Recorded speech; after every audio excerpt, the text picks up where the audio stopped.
Hello everyone and welcome to this week's Faces and Places. Well, this week we're covering an area along Lough Derg on the Shannon, starting off here at the lakeside at Killaloe and moving along visiting lovely places including Clonmacnoise.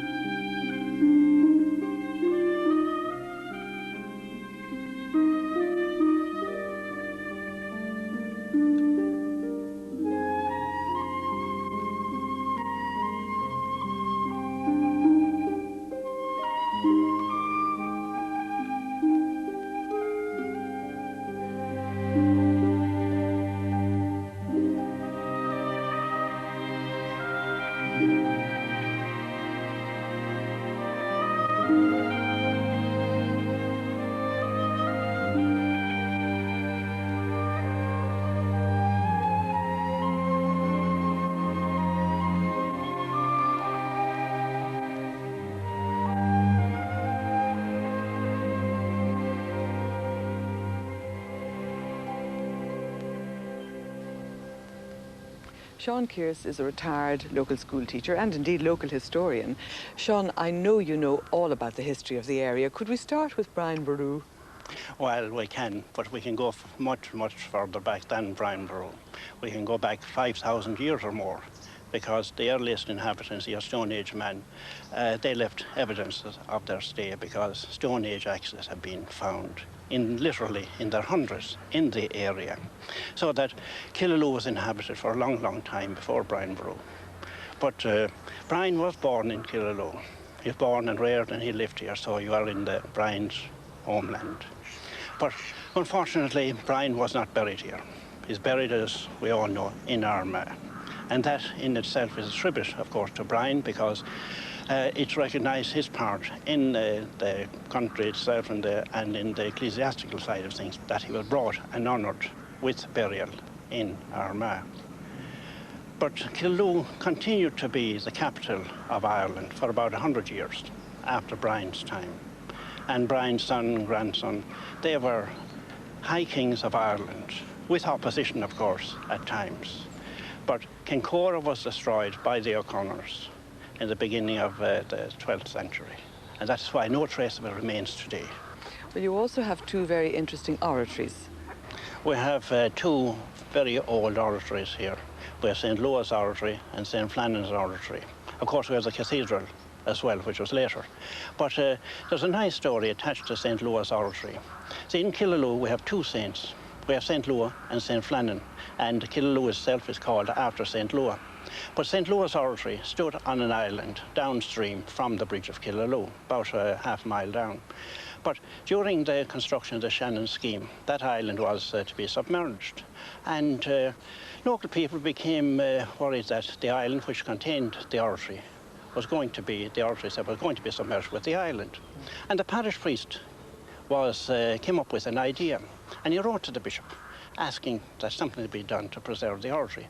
And the parish priest himself suggested that the oratory be re-erected on stilts over the island. And the bishop wrote back to him and said that one Noah's Ark was enough.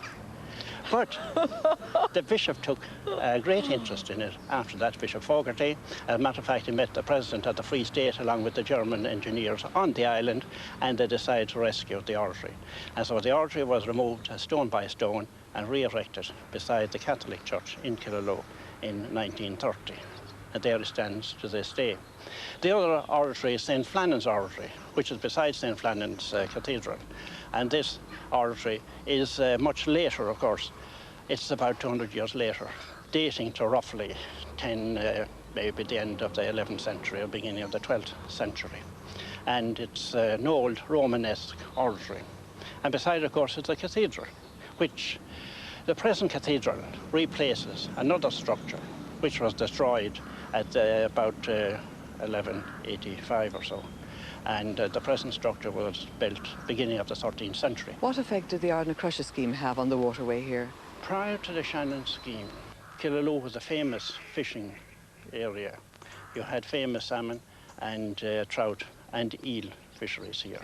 As a matter of fact, you had about 6 or 7 hotels to cater for the visiting tourist angler. And these had to close down simply because the river itself was raised, the spawning beds were destroyed, and that had an effect, of course, on the town of Killaloe itself. Also, the only industry, and we're speaking now about about 1930s, early 1930s, the only industry which was outside of the tourism, which was a mill, that also had to close because that was run by water. The mill wheel was driven by water. That itself closed down. But of course, that was, more than 50 years ago. But nowadays, Killaloe itself has come on a lot. We have new industries. And of course, you have a lot of water sport here. It's an ideal centre really for anyone interested in water sport, where we have skiing facilities, we have boating, we have cruising, we have sailboarding, and all these here in Killaloe itself.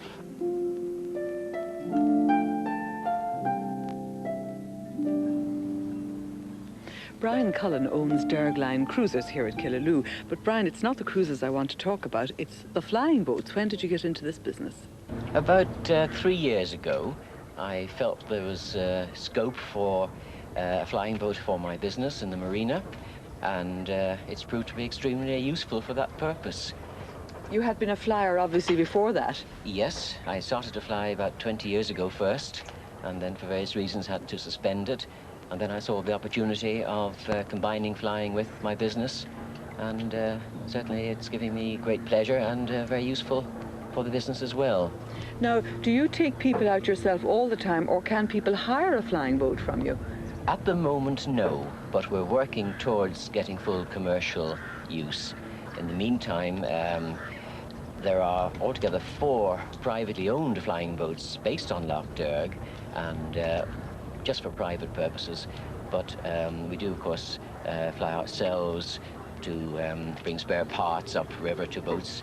It's only a 40-minute flight to the very north Shannon compared to the 4 or 5 hour drive, and that's the only commercial end at the moment. But we do hope to develop it into a really good base for seaplane flying, because unfortunately the days of the flying boat, people said, were numbered, but now I think there's a resurgence again, and Lough Derg is an ideal location, probably the finest in Europe for seaplane operation. Particularly, we've got Shannon International Airport just over the hill with all the navigational assistance and air traffic control, and the lake itself is very undisturbed and sheltered. So it really, probably in European terms, is the finest location one could find. Are there flight regulations as to how high you can fly? No, we are just here within the Shannon control zone. It's a 25-mile radius of Shannon. So to fly from Killaloe, we first file a flight plan with Shannon. And I must say they're extremely helpful and cooperative, and they give us a very free hand within the constraints of other aircraft in the area. But it does add a great safety feature to our flying. Do many people inquire about day flights, you know, for scenic view of the area? Yes, we get a lot of inquiries, which makes me realize there is a great commercial application. And some years ago, Captain Charlie Blair, Maureen O'Hara's husband, brought to Killaloe the old Sutherland flying boat, as was used in the transatlantic flights 50-odd years ago. And he was setting up a company to fly people to the Aran Islands and Ashford Castle and places like that. And unfortunately, that didn't finally materialize, but there was great demand, and I think a more economical aircraft could make it quite feasible.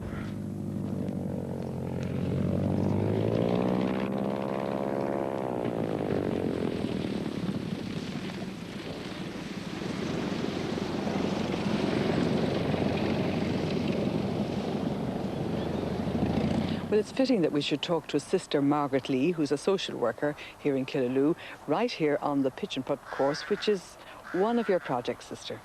We developed it for 2 reasons: to create employment and also to bring in tourists into the area. And this year, our 3rd year in existence, we made a more special effort with advertising. We developed a little brochure and circulated that. And that has brought a lot of players into it this past year. Now, your social work, are you under the Clare Social Services? Is that all that group? Well, it used to be Clare Social Services. It's now called Clare Care. I'm full-time social worker with Clare Care, but my involvement with the local cooperative is on a voluntary basis. Well, other than the pigeon pot, there are a lot more things happening here. With the cooperative, yes. The cooperative started 4 years ago in response to the high rate of local unemployment. Now, we started with a knitting and sewing project. That now provides 2 full-time jobs. We then developed the pigeon pot, which we've already discussed, and then we went into a light engineering project, which we started with 1 man in that project in 1986, and at the moment we're advertising a 4th job in this area.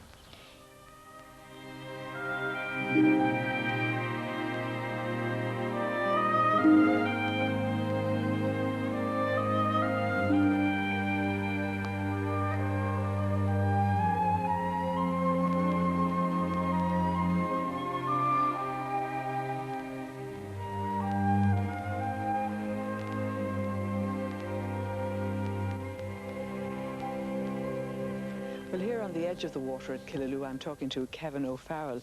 Kevin was one of the original crew of the Ituna, which sailed on that famous transatlantic trip. Kevin, was that the first small boat to go transatlantic from Ireland? Not really. Conor O'Brien had sailed around the world some years before, but I think we were perhaps the first Irish boat to sail directly from Ireland into New York. And why was yours called the Ituna? Was that the name on it when you got the boat? No, indeed it wasn't. The name on the boat originally was Happy Days, and apparently it was owned by 5 bachelors in Dublin.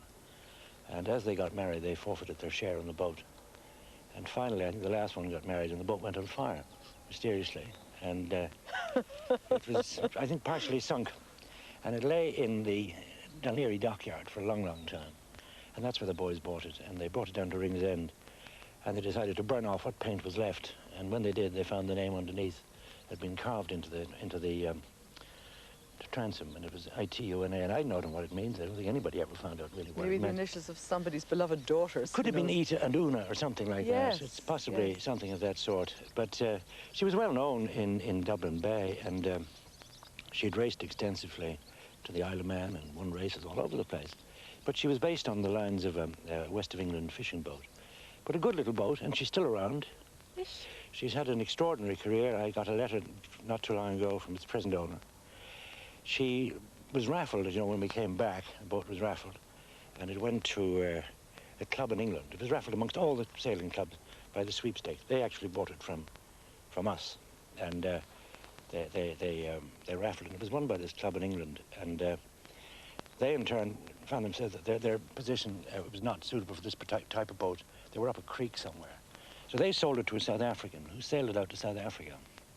And it took a long time to get there because the registered owner was Tony Jacob, and he had died, and they had a big problem in transferring the registry. So the boat was sailing around the Med for about 10 years. And then finally it got to Cape Town, and it was there for another 20 years. And it changed hands, and then the new owner, decided to sail it again to the States, and he sailed it from Cape Town to St. Helena, to Ascension, and then to Annapolis. And then he wrote to me and asked me if I wanted to buy it. Would you mind? So I said I wasn't particularly keen.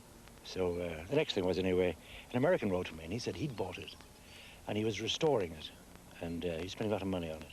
So it's now in Chesapeake Bay, and she's afloat and still sailing. She'd be about 90 years old now. How did the transatlantic trip come about? Well, it was more by accident than design. They were studying, the 3 lads, Jacob, Kenny and Dalton, they were studying architecture in Dublin.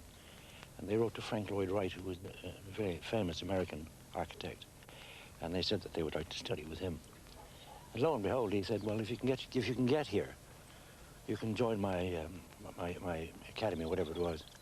And between the 3 of them, they raised £150 and they bought this old boat.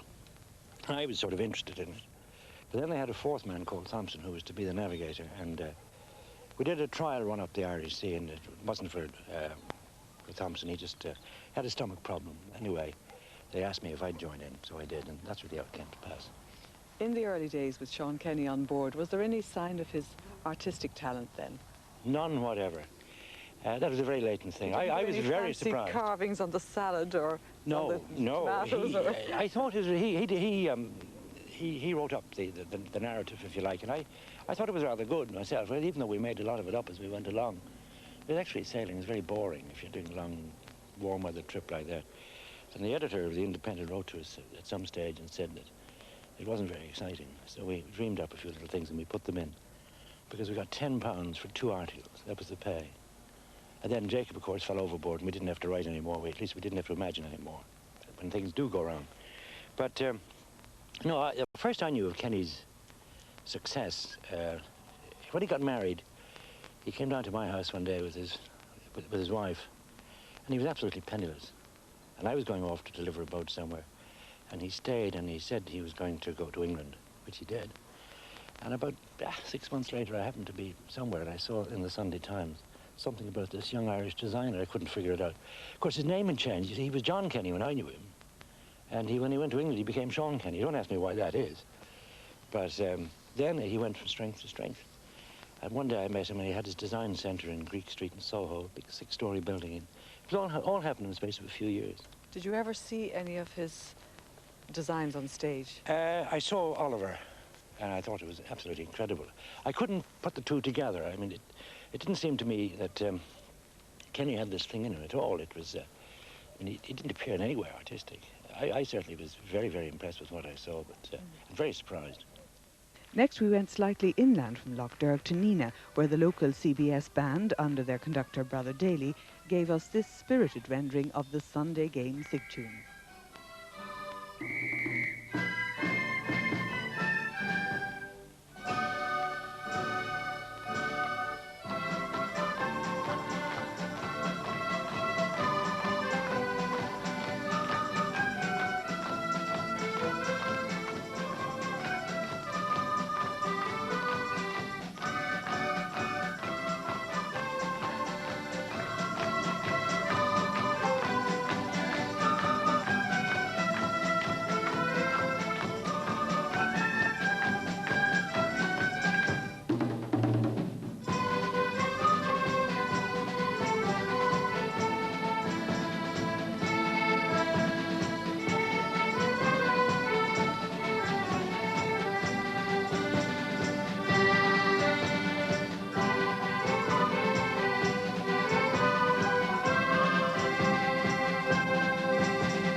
Donal Murphy is one of the co-founders of the Nina District Heritage Centre. Donal, to start with, you have some very nice buildings.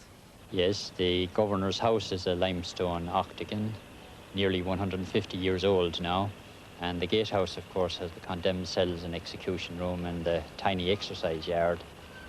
The Governor's House, after its 40 years life as such, became the Sisters of Mercy Convent, and until they built their own. While they were in there, they had their national school in some of the old prison buildings. And eventually they turned the Governor's House into a secondary school. It was that for 65 years, and it is remembered by generations of girls, of course, who boarded there. And now the rooms are full of items which the public have presented to you. Right, people will be very, very good. The shop, for instance, which is top of the pops in the polls, because we do get visitor opinions, that was put together originally by a committee member, and a lot of people brought in goodies, partly to have them saved for posterity, and partly to share them even on a loan basis with others. And of course, the school is extremely popular, no matter that particular room, no matter what age group comes, whether they're still at school or left for 40 years, they love that particular schoolroom. I myself like the mock-up of Lough Derg. That's beautifully done. Who did that? Well, now, two people on an ANCO scheme working for us, because ANCO did all the refurbishment. A graphic artist, John O'Grady from the town, and a technician, Seamus McCutcheon from Latera. Of course, of great interest must be the prison cells here behind me. The condemned prisoners were kept in this gatehouse after conviction and brought from the cells where they might have been for 2 or 3 weeks, often while their case was under appeal to the Lord Lieutenant. They were brought the fatal morning to the execution room, prepared by the hangman and chaplain, walked across the corridor to the doors which opened, and stepped out onto the scaffold in full view of the public, including in one case a man's wife and their wee baby in her arms. What years are we talking about now? From 1842 to 1858, there were 17 people, all men, including 3 sets of brothers, hanged here. And the jail ran until the 1880s, when the prison population decreased so much that Nina wasn't needed as a county jail any longer. There were 197 cells, and at the height of the famine, there were almost 800 people here, so there were packed numbers into the cell, simply because they committed petty crime to get in for a square meal. In fact, the diet was better than the workhouse diet, and there was a mutiny in the workhouse at one stage in order to be committed to prison. To be better fed. Exactly. Now, you have some very interesting pictures up there, the funerals after the hanging of the McCormack brothers. Well, now, the funeral took place 52 years later. It was widely known, this is very clear from a whole lot of evidence, that they were innocent. And the nuns had treated their grave in the jail grounds with reverence. Their surviving relatives wanted them reburied in their native Lough Moor, and it was an occasion for a massive funeral, which was virtually a political demonstration also, because the United Irish League, with John Dillon doing the oration, made it so. Well, the farm implements in the basement must be of interest equally to old and young. Well, 20% of our visitors are students, mostly in school groups, and 30% are foreign visitors, tourists. And they all love both the social history that we emphasise in the building throughout, and, such as in the dairy, that one can handle the exhibits. After the break, we'll be heading up towards Gary Kennedy and Puckon, so join us soon.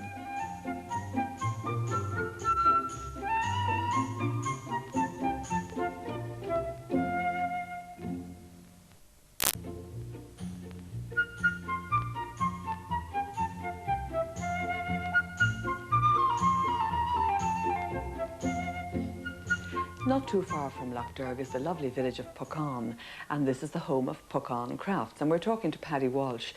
Paddy, they're very unusual, the items you produce here. How did you get into it in the first place? Well, it all started with an idea from a returned American holidaymaker to this country.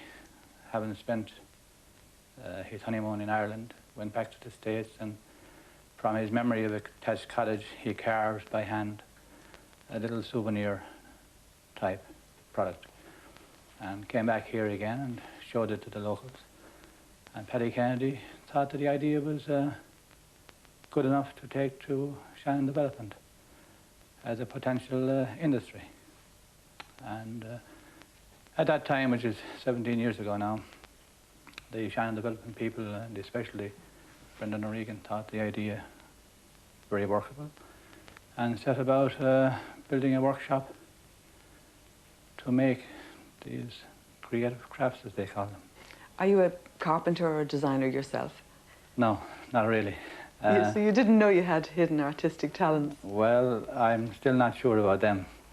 But however, I don't actually do initial design work myself. I do a lot of alteration to designs which we get in from young people who are attending College of Art at Limerick or wherever. And because our system is different to anything else in the art field, we are probably the only ones who can adjust the design to our style. So you really are provided with a drawing on paper from which you produce three-dimensional figures? Right, three-dimensional is even much more effective from a marketing point of view, because on a single dimension or flat surface. It can be anything. It can be in ceramic, it can be a painting, it can be just a drawing. But three-dimensional gives it that unique effect. What would be your favourite piece of the moment, or is that a difficult question to answer? Oh, I think after coming back from so many sales trips abroad, I now feel confident that my favourite piece is The Last Supper. The crib, because of its what I call unique design, has very great appeal to all sectors of the American market. No religious barriers exist there for that kind of product. How many people have you working now in Puckane? Right now, 6. And have you plans to increase? Are orders increasing? Well, we'd like to be able to do all that, but times are not what they used to be in the craft world. And while 84 and 85 are very good years, there's been a downturn in the meantime, and I hope it'll get back up there again, maybe, who knows, 89 or 90.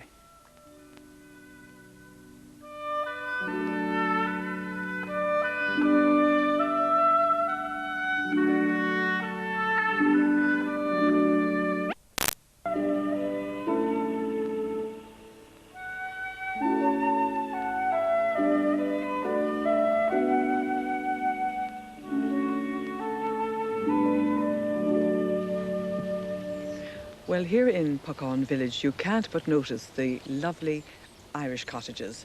And Paddy and Nancy Kennedy are looking after them, really, aren't you? That is so. Paddy, how did you get into this business? Because I know you're a local man. You have a business locally anyway. About 18 years ago, we got to hear that Shannon Development was starting up this scheme of cottages for visitors. And we became interested and became determined to get them into our village. And we were successful in getting them here. So we've been looking after them for the past 18 years. Is it successful at this moment? Oh, it is. I'm glad to report it has been our best summer for the past 6 or 8 years. We have been running practically at 80 or 90% occupancy since last Easter, which has been wonderful. Nancy, do you depend on putting out tourist brochures, or do you do your own marketing? We have found in recent years that we've got to go to look for people. And last year, our general manager, who is Jerry Hayes, sent some of his staff to Germany.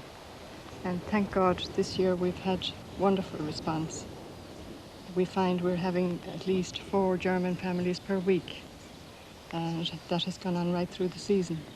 And I'm sure the continental visitors just love the traditional music sessions, like this one here at Gary Kennedy, where the entire village gathered outside Larkin's pub to enjoy some tunes arranged by Paddy O'Brien.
Gary Kennedy. I'm talking to Dan Larkin. Dan is not only a publican, but Dan, you're a great trad music man. Sessions on Fridays, Saturdays and Sundays.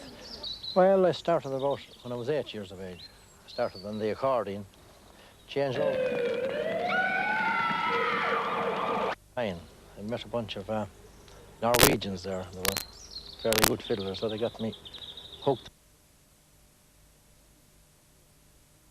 But you travel to Scotland. You've got lots of Scottish fiddler friends. I'm a guest member of the Scottish Fiddle Orchestra. John Mason is the conductor of that orchestra. He comes here once a year. He'll be here. I missed him by about a week. He'll be here next Monday, actually, he's coming. Yes. Now, those kind of Scottish rallies, that's where maybe 100, 150 fiddlers all get together and play away merrily. 144 fiddlers, I think, to be exact, or musicians. No, there's 95 fiddlers, and the rest are bass fiddles and cellos and 4 accordions, drums, and various things. Are you a boating man here as well? Oh, yeah, I do a bit of sailing. Well, I suppose you couldn't be here and not be involved in boats. Well, there'd be something wrong with you if you weren't interested in the water. Living in a place like this, I say, yeah.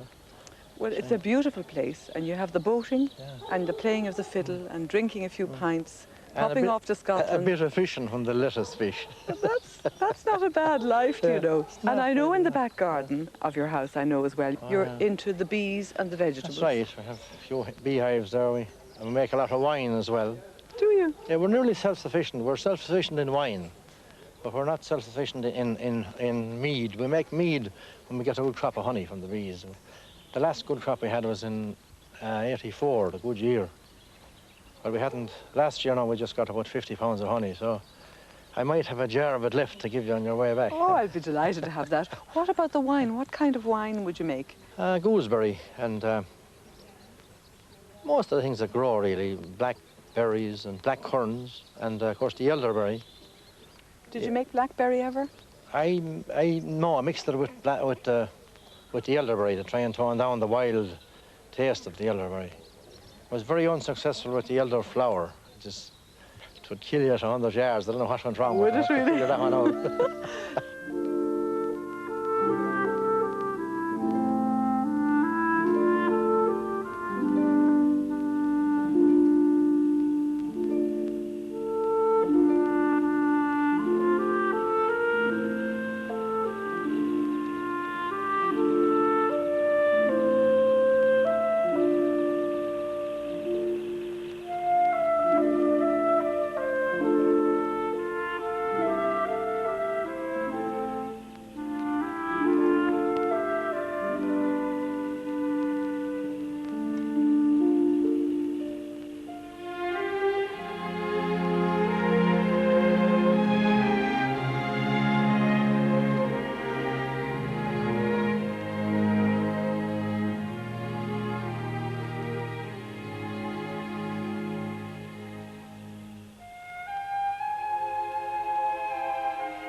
Hilary Henry makes mustard here on the shores of Lough Derg. Well, Hilary, will we start with the ad in the paper? Yes, about 2.5 years ago now, I saw an ad in the local Nina Guardian looking for people with ideas for on-farm based food production, and I thought I'd try and see if I could grow mustard seed. Now, this is in fact mustard seed, which has been grown in this country this year, but at the moment we have to import it, and I was told that the climate here wasn't suitable for growing it. Well, now, could I ask you, why not Hilary Henry's horseradish or some mayonnaise or something? Why mustard, of all things? Well, I think it's interesting. I love it. There's an old story that my grandfather used to take mustard sandwiches out with him when he was hunting, and maybe it's in the bloodstream. Maybe it is. So what do you do then? Well, we import the seed, and the vinegar is brewed here in Ireland that we use. We have a Lakeshore Guinness Stout variety. Obviously, everybody knows where the Guinness comes from. We have a Lakeshore Irish Whiskey variety, and in fact, this year we have a Lakeshore horseradish variety, which you just mentioned, and we're actually growing the horseradish here in the garden. Of course, the initial outlay is very big, isn't it? Well, I'm delighted to say that I got in touch with Shannon Development, and they grant-aided the project, which means they gave a grant towards the cost of some of the equipment which you've seen, and also towards the renovation of the premises, and that was a terrific help, obviously, in a start-up situation. Our idea was, I think, because people were used to a very hot mustard, that we would try and make a much milder one and show people that there is another side to the mustard story, really. Who's buying it? Ooh, a lot of people seem to be. We're exporting a bit now as well to the UK, a little bit to Germany, a little bit to the United States, and there's interest in a number of other European countries, I'm delighted to say. You're not from this area, are you? Well, I think I'm from the area, yes. I grew up in Lough Derg, in fact, and that's only about 12 miles away from here. So I think of myself as from Tipperary. And the local girl makes good with the mustard. Are you interested in gardening? Because we're standing in a walled garden here. Yes, I am, very. But of course, time is the problem now, and the weeds tend to go on growing when you're not looking, so that's one of the problems. But I do enjoy it. I'm sure you do. You didn't think of growing the mustard seeds here? No, we have a bit of a field at the back, and I thought we might be able to grow it there, but it just didn't work. It's too damp in this part of the country.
Well, here at Burghcastle, Martin Hines is chief propagator. Martin, you had very early beginnings in this field. When did it start for you? It started in the early days in a town called Borris in County Carlow, in the vocational school, under the guidance of a teacher called Mr. Hennessy. He started me on my horticultural trail, actually. We used to get small packages of seeds from Drummond's in Carlow, if I may mention Drummond's. But we brought those seeds home. We sowed them in our own garden at home in Borris in County Carlow, and when the seeds came up, they were judged by Mr. Hennessy, and everybody got a prize for, if you won your area, you got a prize, and somebody else was cut into sections. Cornellin, one section, Ballinagrean, another section, so on. So I won my area. And from there on, Mr. Hennessy encouraged me to take up horticulture. So I'd done a year practical experience for a man called Dr. Ryan. Then I came and done a 4-year studying here in Burghcastle to train students at that particular time. So I went to England for a year in the 60s to take up horticulture, and didn't like it so much. Came back here. I'm still here, so grown seeds from all over the world, actually, China, Nepal, everywhere. Well, do you do a lot of experimental work then? We do on rare plants. We try to introduce as many rare plants as possible for the grounds. That's the whole idea, to keep up the late Lord's work. He was the great plantsman that planted many, many rare specimens in the grounds, and we're keeping up the old tradition. I know there are many things of interest here, not only the gardens and everything inside the castle, but you have a famous box hedge. It's the tallest in the world. It's in the Guinness Book of Records. The last time it was measured, it was 35 feet high, so that's quite high for box. You know, the box doesn't go really high at all, but Birr was famous for the box all over the world. It was actually, the box down there was used in the first aircraft wings, the struts of the air, the little timber struts that were covered with canvas. I once heard the late Lord telling people that that was Birr box. They tried it out, they were trying different timbers, and they tried out Birr box. So there's a good history attached to that box down there, like, you know, it's famous. Do you love it here? Very much so, yes. I've rooted in it, use a cliche, but I'd probably finish up here, actually. I do, really do. And I know your son is also into gardening. He's just qualified at the Botanics. Yes, Peter's taken on the same trail, and hopefully... I wonder, where did you get that? Well, I hope some of it rubbed off me, but I don't know. He's been to the Botanic Gardens, as you know, and he's done his 3-year course, and he's finished now, so hopefully he'll go on to better things from there. You know.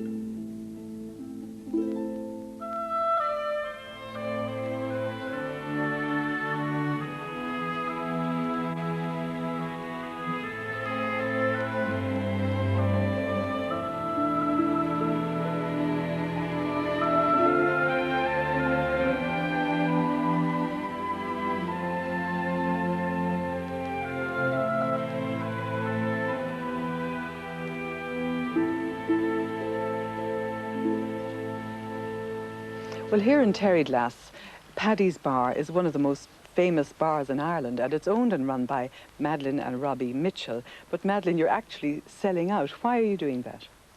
Terryglass has been great to us, and we have brought Paddy's to where it is now, and I think we've sort of achieved as much as we can there, and we're looking for a new challenge. Well, Paddy's won many, many awards. Would you like to tell me what they were? Well, we've won awards for our bar food, and we also won the Ireland Pub of the Year in 1981, sponsored by Black and White. So that was the big achievement in winning that.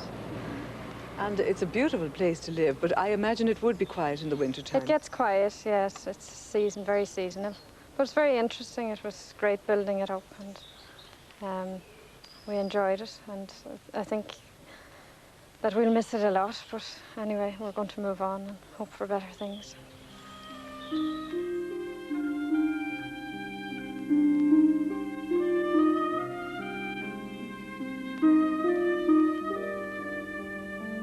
One of the most beautiful sights I've ever seen was approaching Clonmacnoise on a boat on the Shannon, and it was something I'll never forget. And I'm delighted to be back here again now, and I'm talking to Tom Moore, who's the supervisor. Tom, how would you describe what is here?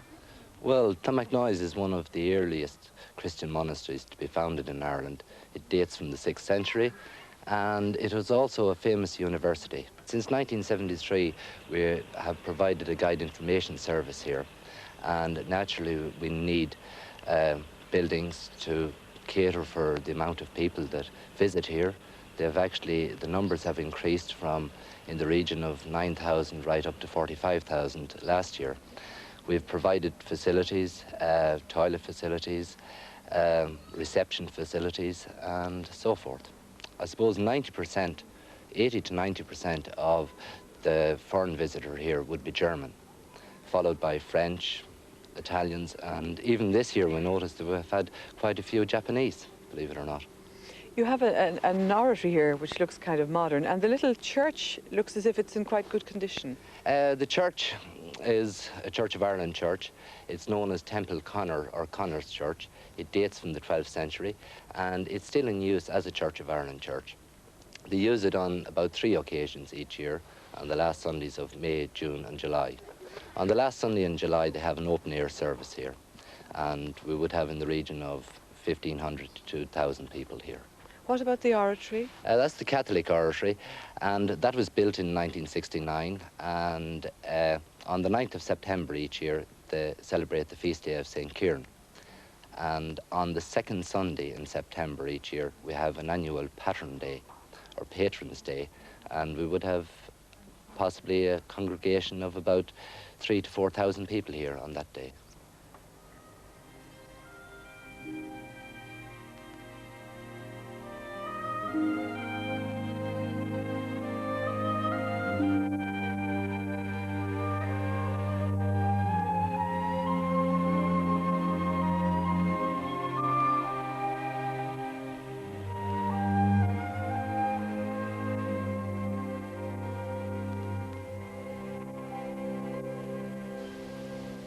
Welcome you Ushla Shin Der an Clár. And that's the end of this week's programme. Next week, in programme 8, which is the end of our third series, we'll bring you a compilation programme, some of our own special favourites from the entire series. We hope you'll join us for that.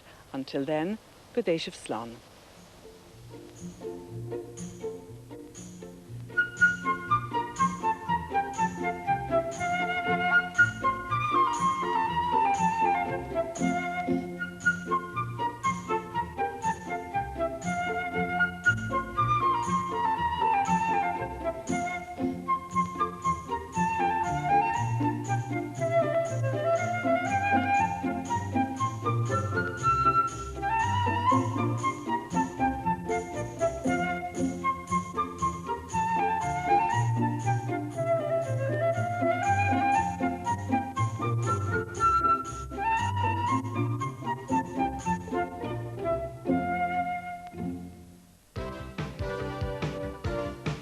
They know that they're going to get people anyway.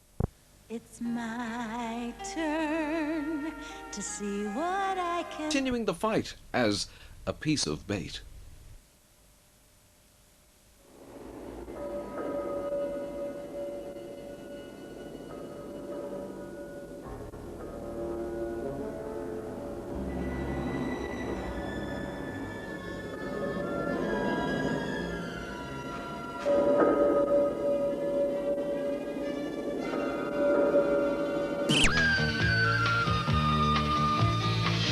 Wise men say only fools rush ahead, but I can't help falling in love with you.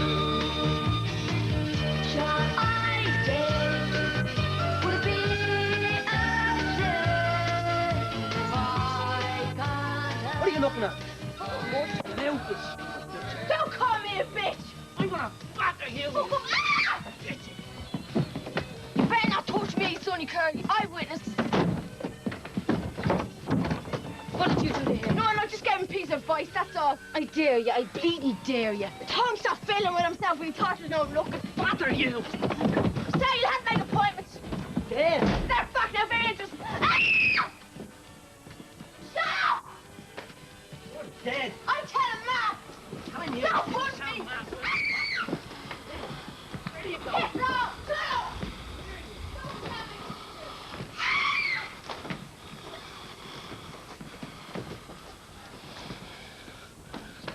Yeah, what? You heard me. Oh, my Jesus. You're pregnant, you said? Yeah. That's lovely, that is. You sure? Yeah, sort of. What? Yeah. Positive now. You're only 19. I'm 20. You're only 20. I know what age I am. Don't start getting snotty with me. I'm the one who should be getting snotty with you. Sorry. Shocking, that is. What do you think? I don't know. It's the best you can do.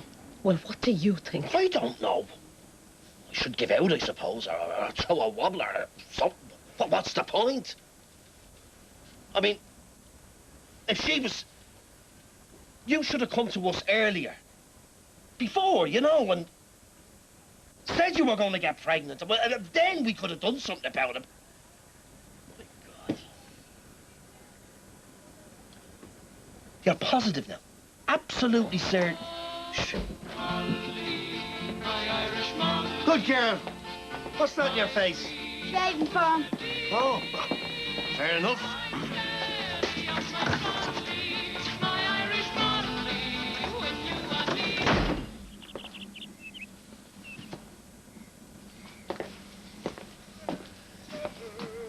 Who was it? What? I don't know. Ah, no, Jesus. No, I do know. Well? I'm not telling. Now look! Jesus, do you hear that? Dumb shite!